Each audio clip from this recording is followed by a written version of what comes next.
FAPESP, Fundação de Amparo à Pesquisa do Estado de São Paulo, apresenta.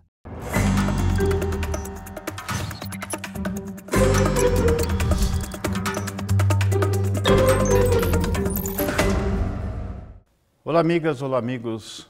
O canal Futura continua apresentando pessoas, pesquisadores importantes que contribuem para o desenvolvimento científico do país e ao mesmo tempo trazem soluções para o nosso cotidiano. Hoje temos conosco o professor Júlio Meneghini, da Escola Politécnica da USP, que coordena um centro de pesquisa muito importante sobre energias limpas, notadamente gás. Com a tecnologia já disponível, seria possível você reduzir os efeitos locais de poluentes e baratear o custo, por exemplo, do transporte utilizando gás, seja ele natural, seja ele biogás. Mas eu tenho que parar porque eu não sou uma pessoa indicada e temos na frente um dos grandes especialistas do mundo nessa área, nesse esforço de produzir a conversão e a produção de motores mais eficientes a gás e o uso do gás como matriz energética importante para várias funções. Professor, a Poli mais uma vez dando uma contribuição importante e o seu grupo, notadamente, fazendo parcerias e trazendo soluções para nós, não é isso?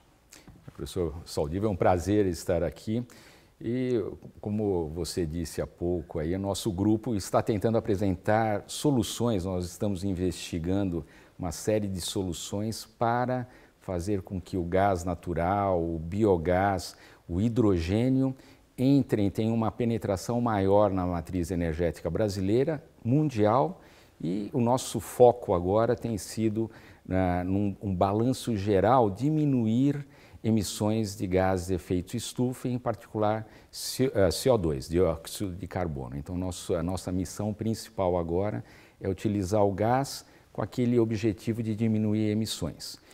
E ele tem um co-benefício também imediato, né? Porque se eu tiver com a minha bicicleta parado atrás de um ônibus ou de um caminhão e o ônibus estiver queimando gás, eu vou para trás dele, em vez de ficar respirando emissões do diesel, não é isso? Exatamente. Esse é um ponto, acho que fundamental que você tocou aí a questão. Temos exemplos no mundo, na Califórnia, por exemplo, que os ônibus diesel é proibido na Califórnia para utilização para transporte público. O gás natural, ele é o combustível fóssil mais limpo, na queima mais limpa. Então você não produz aqueles componentes que são extremamente prejudiciais para a saúde, né?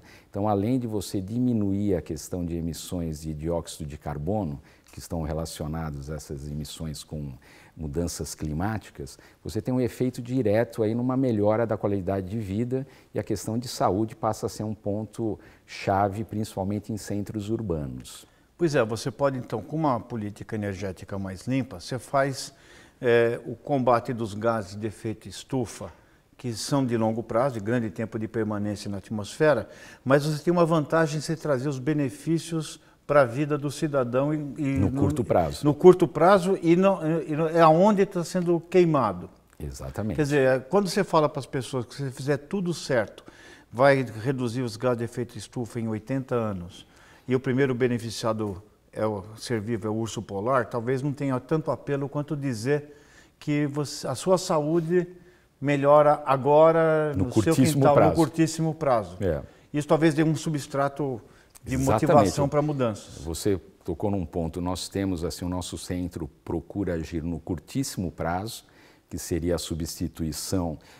Gás natural é um deles, né, o gás natural, mas logicamente você citou o biogás, seria uma outra fonte aí para substituir o diesel. E a questão do curtíssimo prazo, você melhoraria as condições aí de qualidade do ar nos grandes centros urbanos. Nós temos dados, por exemplo, que com o biogás que poderia ser produzido através de rejeitos agrícolas, vou dar o exemplo na produção de etanol, o bagaço e a vinhaça, você poderia produzir biogás que seria capaz de substituir 70% do consumo de óleo diesel no estado de São Paulo. Isso você teria um efeito enorme, nós até costumamos falar pegada de CO2. Pegada de CO2 é quanto um dado processo emite de CO2 que tem a ver com aquele médio e longo prazo, a questão de mudanças climáticas. Se o Brasil utilizasse rejeitos agrícolas, você substituiria até 70% do diesel e, por exemplo, a greve que ocorreu em maio, os caminhoneiros, eles teriam uma outra opção. Sem nenhum subsídio, você conseguiria utilizar o biogás e o gás natural para substituir o diesel, mas desde que haja uma política no curto e médio prazo, uma política governamental, e o nosso centro procura estudar essas opções de substituição do diesel. E eu até fazendo uma conta agora, enquanto você estava falando, Rogério, transformando essa redução das emissões de diesel em 70% no nosso estado, a gente calcula que isso seria mais ou menos equivalente a evitar a morte prematura de 8 mil pessoas por ano entre nós. Quer dizer, você junta, tem uma série de benefícios, os economistas chamam de externalidades, né? Que poderiam ser evitadas, né? Mas eu chamo de sofrimento, de morte, de adoecimento. Né? Rogério, eu estou olhando assim um programa desse porte, com essa complexidade tecnológica, e eu estou perguntando, sempre nasce uma curiosidade de saber um pouco, como é que você entrou nisso? Como é que você saiu do convencional, de uma engenharia, né, de uma engenharia mais dentro de um trilho único, mais confortável, digamos, do ponto de vista até intelectual, para assumir esse desafio? Quando é que começou a pesquisa na tua vida e como é que você entrou nessa parte do gás? Essa é uma boa pergunta. Eu vou tentar fazer uma retrospectiva rápida, né? Eu sempre gostei muito de matemática e física, né? Eu sempre, desde o tempo de colégio, eu gostava da parte de matemática e física. Comecei fazendo engenharia civil, aí foi mais uma questão da família, assim, que a engenharia civil era uma daquelas carreiras que eram tradicionais, né? Quase 40 anos atrás, né?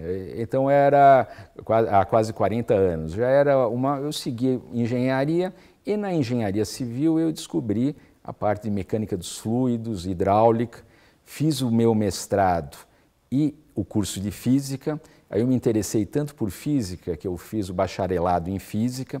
Depois da engenharia eu comecei a ver que eu gostava mesmo de trabalhar com pesquisa. Fiz iniciação científica naquela época, né? Que era o estágio na própria faculdade, né? Fiz o bacharelado em física, mestrado em mecânica dos fluidos, né? Que a parte de hidráulica, hidrodinâmica, aerodinâmica, e aí eu fui fazer o doutorado em engenharia aeronáutica na Inglaterra, no Imperial College, em Londres. E aí, apesar de ter feito em aeronáutica, era muito voltada para o meu doutorado, foi um tópico que é um problema-chave de produção de óleo e gás no pré-sal, em águas muito profundas, que é chamado problema de vibração induzida por vórtices, né? Alguma coisa que parece meio esotérica, né? Mas que é a base aí para que a Petrobras e as outras empresas que atuam juntamente com a Petrobras no pré-sal sejam capazes, foi desenvolvida uma série de ferramentas computacionais para simular o comportamento da tubulação que transporta o óleo e o gás. E daí, essa parte de mecânica dos fluidos, tem muito a parte matemática, que envolve a aerodinâmica. Eu trabalhei depois, coordenei um projeto com a Embraer, o projeto Aeronave Silenciosa, e logo depois comecei a trabalhar com essa formação, a proposta do nosso centro, o Centro de Pesquisa e Inovação em Gás, Research Center for Gas Innovation, que começou a concepção dele foi em 2014, mas ele foi efetivamente aprovado pela FAPESP um ano depois e começou em 2016. Então, por mais que eu sempre me interessei muito por essa parte de fluidos, essa parte de aerodinâmica, hidrodinâmica e a parte do gás, logicamente, sempre você envolve para a geração de energia a parte de escoamento de gás, como separar o dióxido de carbono do gás natural, do metano, como purificar o biogás, que envolve aquilo que é a minha formação desde a época do doutorado. Pois é, mas esse desassossego intelectual é que é a base da pesquisa, né? Você foi procurar onde você se encantava por uma coisa, ia lá e buscava e trazia. O que você diria hoje, muito rapidamente, quem está com o tempo ali esgotando, para um jovem que queira entrar? Porque você está falando de uma coisa que não é uma ciência, não é uma engenharia comum. Não. Ela envolve temas que vão desde da microescala, da escala até uma escala global. O que você diria para eles de mensagem, que acho que eles estão precisando de exemplo, né? E você está sendo um bom exemplo que acho que poderia transmitir para essa moçada que está nos vendo. Eu acho que o principal conselho assim, é sempre estudar. Estudar, você fazer com que você tenha uma formação que seja assim, bem ampla.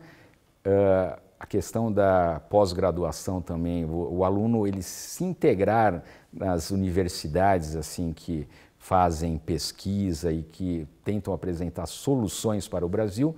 E nunca, eu acho que a economia é cíclica, nós passamos por maus, bons momentos, mas nunca desanimar que os bons momentos sempre voltam, né? Nós podemos, eu citei o exemplo agora do pré-sal, a questão que o Brasil é exemplo na produção de energia limpa, o caso do etanol. Agora, se o etanol nós utilizarmos o biogás, o etanol brasileiro vai ser o mais competitivo do mundo, em termos de emissões de CO2, ele vai ser o melhor do mundo, né? Você tem um exemplo, por exemplo, da Embraer, Engenharia Aeronáutica, que é um exemplo excepcional e que se não fossem aqueles jovens que entraram e começaram a trabalhar na Embraer, nós não teríamos a Embraer. O próprio exemplo da outras empresas de energia, a própria Petrobras, as grandes empresas de energia. Eu digo de energia porque as próprias produtoras de óleo agora estão interessadas em produzir energia de uma forma limpa, né? Então você tem essa parte de renováveis e o Brasil tem uma série de problemas para serem enfrentados e é a juventude que vai enfrentá-los, é a criatividade e a perseverança desses jovens que estarão entrando aí nos próximos anos nas universidades. Eu acho que eles vão ter um campo enorme, empregos para aqueles melhores qualificados sempre tem, empregos na área não apenas de engenharia, mas qualquer uma das áreas que envolvam assim a parte de inovação e energia, não faltam empregos. Pelo contrário, acho que faltam profissionais qualificados para trabalhar. Então, os qualificados para trabalhar nos próximos anos serão esses jovens agora que estão no segundo grau, que serão o futuro, a médio prazo, são eles que vão suprir essa demanda enorme que nós temos de pessoal extremamente qualificado, né? Bom, a gente vai acabar. A gente viu que ainda vai depender de alguns componentes do combustível fóssil, nós vamos ter que usá-los, mas a gente não precisa mais de pensamentos fósseis, né? De gente que tem a visão fossilizada do futuro. Isso vale para você. E eu, ouvindo o professor Meneghini falar, digo que o único capital, o único recurso que você não perde nunca é o conhecimento, independentemente da economia. E isso é que vai garantir uma série de outras possibilidades, inclusive você ganhar dinheiro. Bom, eu acho que a gente pode ter vontade de ver de novo. Eu vou ter vontade de ver o professor Meneghini mostrando essa vida de pesquisa e de conquista de conhecimento e outras pessoas que aqui passaram. No Futura Play você pode ver isso e pode embarcar nesse caminho de boas ações, de bons exemplos e principalmente de esperança para o nosso país. Vem com a gente que vai ser muito divertido e obrigado pela atenção.